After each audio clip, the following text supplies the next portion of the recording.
சிவபுராணம். அசுரர்களை அழிக்க உபயம் தரும் திருமால்.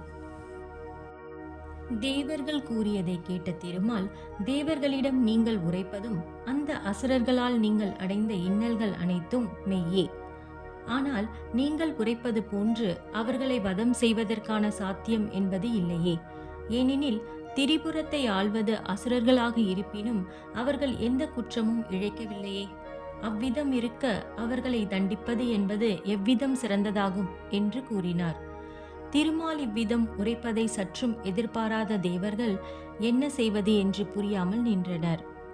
மும்மூர்த்திகளாலும் எதுவும் செய்ய இயலாத அசுரர்களை நாம் போரிட்டு அழிப்பது என்பது சாத்தியமன்று என நினைத்து வருந்தினார்கள். பின்பு தேவர்களின் வேந்தனான இந்திரன் திருமாலிடம், இந்த பிரபஞ்சத்தில் உள்ள உயிர்களை காப்பவரான தாங்கள் தான் எங்களின் துயரத்தை நீக்க எங்களுக்கு ஒரு உபாயத்தை அளித்து வழிகாட்ட வேண்டுமென மிகவும் பணிவுடன் கூறினார்.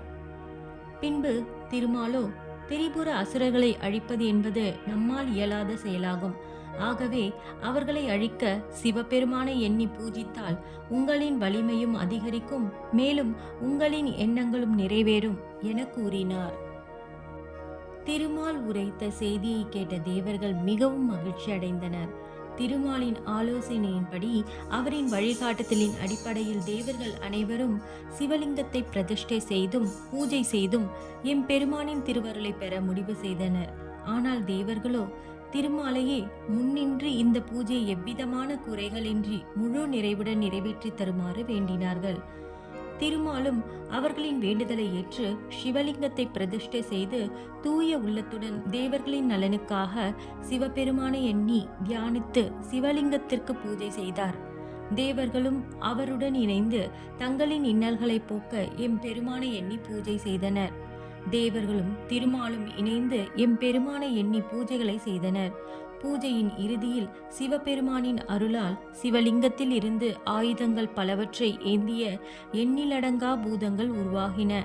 அந்த பூதங்கள் யாவும் திருமால் மற்றும் தேவர்களை வணங்கி அவர்களை நோக்கி தாங்கள் யாது செய்ய வேண்டும் என பணிந்து நின்றன.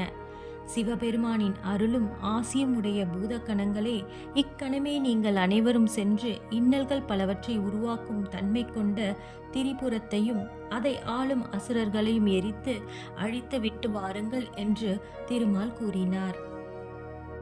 ஆனால் பூதக்கணங்களோ எங்கும் செல்லாமல் எந்த விதமான அசைவும் இன்றி அவ்விடத்திலேயே நின்றதை திருமால் கண்டார்.